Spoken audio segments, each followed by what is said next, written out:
देखिए हम जो है all food and drug licence holder foundation के जो है की तरफ से है। और all food and drug licence holder जो फाउंडेशन है, ये सभी बीएमसी के सप्लायर्स का एक एसोसिएशन है। और तकरीबन 150 सप्लायर्स ऐसे हैं जो बीएमसी को डेली बेसिस पे दवाइयाँ सप्लाई करने का काम करते हैं। और जो ये सप्लायर्स है, ये इन्होंने कोविड में काफ़ी सप्लाईज की हुई है। इन्होंने ऐसे टाइम पे बीएमसी को सप्लाई करते आ रहे हैं जब सारी चीज़ें जो स्टॉप थी उस समय भी हमने काफ़ी आगे बढ़ के सप्लाईज की हुई है। मतलब हम लोगों ने हमेशा मेडिसिन को प्रायोरिटी रखा है सप्लाईज करने में। लेकिन अब आज जाके 4 साल 5 साल से हम हमारे पेंडिंग पेमेंट्स के इश्यूज को लेकर के परेशान है, क्योंकि हमारे इंडिविजुअल सप्लायर्स जो हैं वो डेली बेसिस पे मेडिसिन जो है सप्लाई करने के बाद पेंडिंग पेमेंट के लिए भी फॉलोअप करते हैं डिपार्टमेंट में। और डेली बेसिस पे पेंडिंग पेमेंट्स के फॉलोअप के बाद भी उनके आउटस्टैंडिंग क्लियर नहीं हो रहे थे। आउटस्टैंडिंग पेमेंट की बात करें तो टोटल 3 टाइप के आउटस्टैंडिंग पेमेंट है। जब रेट कॉन्ट्रैक्ट होते हैं तो रेट कॉन्ट्रैक्ट के समय एक विजिलेंस का पार्ट होता है जिसमें टेंडर वैल्यू का 10% जो अमाउंट होता है वो स्टॉप करके रखा जाता है। क्योंकि जब सप्लाईज के दौरान, रेट कॉन्ट्रैक्ट के दौरान सपोज कोई डिफिशियंसी मिलती है या कोई क्वालिटी को लेकर इश्यूज आते हैं तो वो पैसे वो सामने एडजस्ट कर ले हैं, इसलिए उन्होंने वो पैसे सेफ रखते हैं अपने पास। तो ऐसे पैसे जोड़ते जोड़ते करीबन मोर देन 20 करोड़ से ज्यादा के आउटस्टैंडिंग सिर्फ विजिलेंस के पास हमारे लोगों के पड़े हैं, वो भी सिर्फ मेडिसिन सप्लाई के। अगर हम बात करें इंस्ट्रूमेंट सप्लाई और इस सब की, तो वो भी उससे ज्यादा बड़ा आंकड़ा सामने आ जाएगा। और अगर हम बात करें डिपॉजिट्स की, जब डिपॉजिट्स का मतलब है ईएमडी, अर्नेस्ट मनीज डिपॉजिट, जो हम टेंडर भरते समय सप्लायर्स जो है वो पैसे बीएमसी को देते हैं, तो वो पैसे हमारे जो आउटस्टैंडिंग है वो, और साथ साथ में हमारे रेगुलर सप्लाईज के पैसे, ऐसे टोटल पैसे मिलाए तो 120 करोड़ रुपए का अमाउंट जो है वो हमारे पास आउटस्टैंडिंग हमारे हैं। और हमारे सप्लायर्स कंटिन्यू फॉलोअप कर रहे हैं बीएमसी से कि वो पैसे मिले उनको, लेकिन वो पैसे नहीं मिल पा रहे थे। और हमने बाद में, हमारी एसोसिएशन ने फाइनलाइज किया कि अब पैसे नहीं है, परचेस करने के लिए उनके पास पैसे नहीं थे हमारे सप्लायर्स के पास, तो हमारे पास कोई और रास्ता नहीं है कि हम जो है सप्लाईज को स्टॉप करना, जो हमारी विलिंगनेस नहीं है, हम नहीं चाहते कि हम सप्लाई जो है स्टॉप करें, लेकिन हमारे पास पैसे नहीं है कि हम सप्लाई कर पाए। तो हमारे पास कोई और रास्ता नहीं बचा था, इसलिए हमने आज से सप्लाईज जो है वो स्टॉप कर दी है। और हमने प्रायर इन्फॉर्म किया था बीएमसी को कि हम सप्लाई नहीं कर पाएंगे और ये तारीख से हम बंद कर रहे हैं।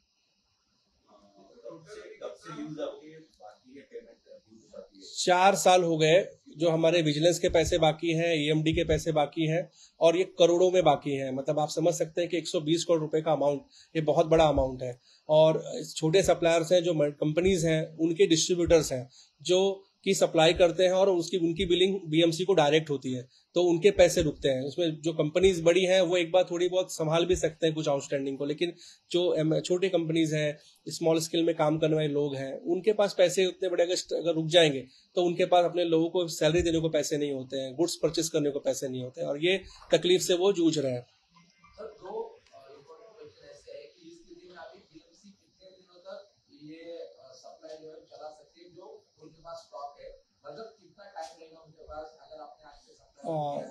देखिए देखिए हाँ, देखिए सबसे इम्पोर्टेंट बात है कि कितने हॉस्पिटल, तो 27 हॉस्पिटल्स मेजरली जो बीएमसी के पास है और उन रन करती है बीएमसी, और उन सभी मेडिसिन उनको हम सप्लाई करते आ रहे हैं। अब वो 27 हॉस्पिटल्स के अंदर आउटस्टैंडिंग जो है वो तो है ही, साथ में अगर बात करें स्टॉक की, तो आपको बताना चाहूंगा, और आप शायद इस सुनकर आप लोग हैरान होंगे कि जो बीएमसी है, उन बीएमसी ने पिछले 3 सालों से रेट कॉन्ट्रैक्ट फाइनलाइज ही नहीं किया है। अब रेट कॉन्ट्रैक्ट नहीं होने के वजह से आज बीएमसी जो है लोकल सप्लाई और हमारे ही जो सप्लायर्स है उनसे विलिंगनेस लेती है कि आप जो है ओल्ड रेट कॉन्ट्रैक्ट के रेट से हमको सप्लाई कर दीजिए, तो हम ओल्ड रेट कॉन्ट्रैक्ट से सप्लाई कर रहे हैं हमारे मेंबर्स।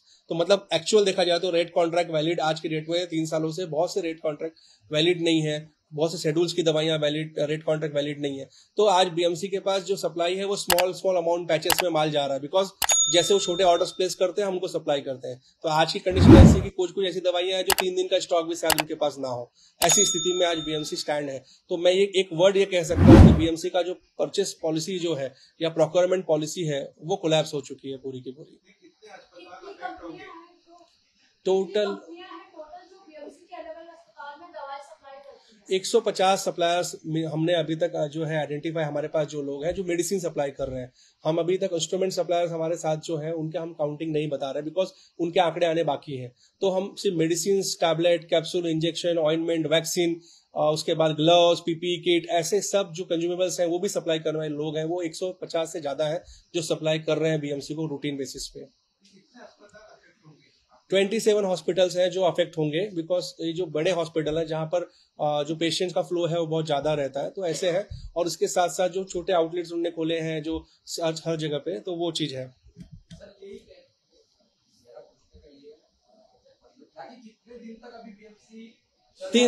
मुझे लगता है कि सर 3 से 4 दिन तक इनकी सप्लाईज अगर हमने अभी नहीं की है, तो मुझे लगता है कि पेशेंट्स को तकलीफ होना जो स्टार्ट हो सकता है, जो कि हम नहीं चाहते हैं।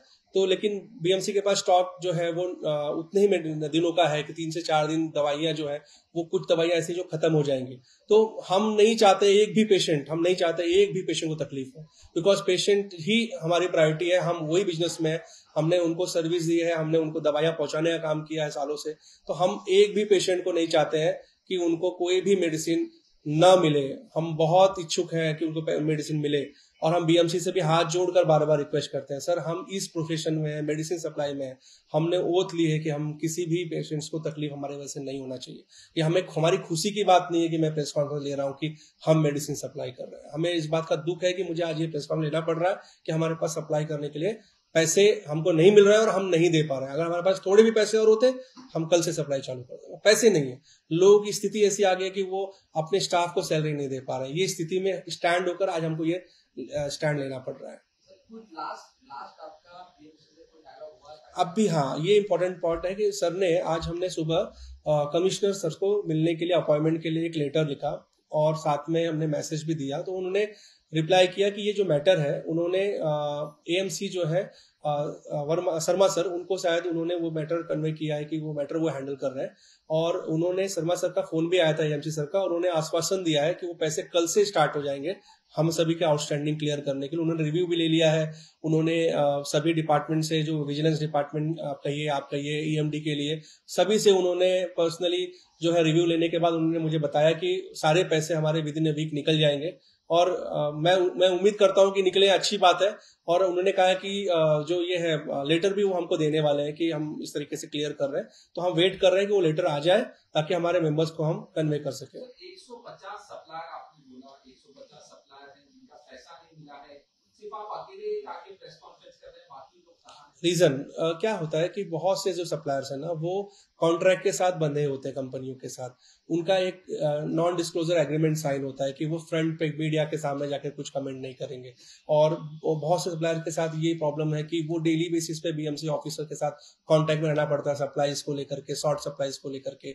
और ये तो वो नहीं चाहते कि वो फ्रंट पे आए, बिकॉज वो उनको टारगेट कर लेंगे, और वो टारगेट करने वाली चीजों के पास्ट में ऐसा एक्सपीरियंस रहा है। तो उन्होंने कहा कि हम फ्रंट पे नहीं आ सकते, इसलिए हमने एसोसिएशन बनाई है। और एक फेस है और एक ही बात होगी, बिकॉज 10 लोग होंगे तो 10 बातें आएंगी, और उसमें फिर वो लूप होल्स ढूंढते हैं। तो वो चीजें हमें नहीं करनी थी, और ये बहुत सेंसिटिव मुद्दा है मेडिसिन सप्लाई का। तो मुझे इस पे हमको बहुत ज्यादा ऐसा दिखा करके कि हम बहुत खुशी से आ रहे हैं, वो हमको नहीं दिखाना है, बिकॉज ये बहुत सेंसिटिव मुद्दा है। तो ये मान के चलिए कि अभी से आप लोगों ने आज से मेडिसिन बंद कर दिया है?